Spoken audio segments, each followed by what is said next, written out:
Series presented by Pirelli and the Sports Car Vintage Racing Association brought the greatest show in road racing to WeatherTech Raceway Laguna Seca in Monterey, California for the first annual Trans Am SpeedFest.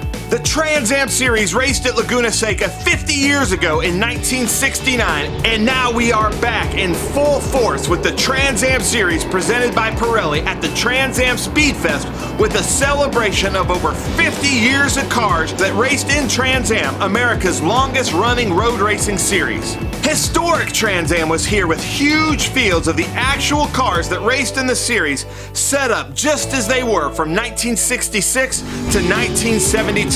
As always, they put on a great show for the spectators to see just how these cars handled this circuit 50 years ago. Friday evening, we gathered a huge field of Trans Am cars for a photo shoot Friday night on the main straight celebrating the over 50 years of Trans Am cars represented at the Trans Am SpeedFest.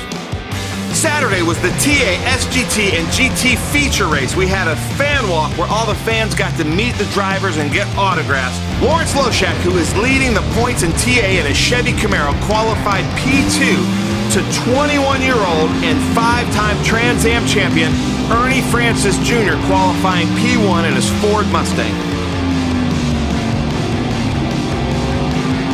It was a close battle between the two for the first few laps, and it was close racing throughout the field in all groups.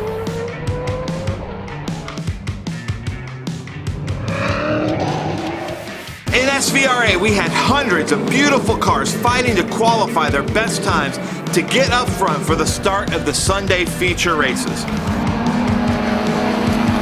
Then Saturday night, we hosted a party and reception at the Revival Road Company just down the hill from the track. A live band, food trucks, great atmosphere, and a fun time with friends. It was a fantastic party. Then Sunday was race day for all groups in SVRA, and we had some fantastic groups of cars.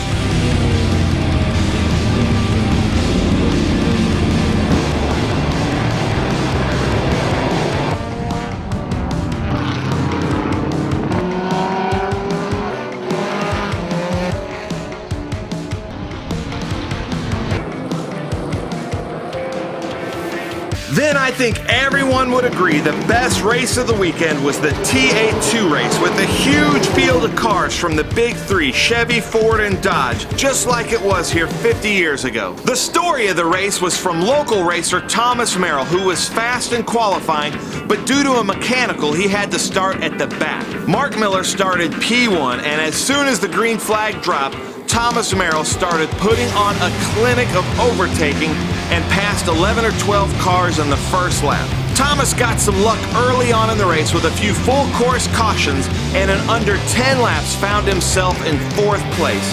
He slowly, methodically moved his way through the field and was able to take advantage of lap traffic to take first place over Mark Miller.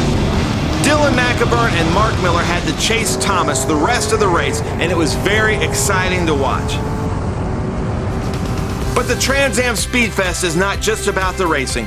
We had a huge Haggerty Cars and Caffeine car show in the infield with the Bay Area Cobra Club coming out in full force. You could test your skills in a brand new Jaguar on the Jaguar Autocross, or try your hand in a brand new Land Rover or Range Rover in the Land Rover Off-Road Experience. This was such a fantastic first time for the Speed Tour to come to WeatherTech Raceway Laguna Seca for the Trans Am SpeedFest. This is an annual event, and we can't wait to come back next year, making this event even bigger and better.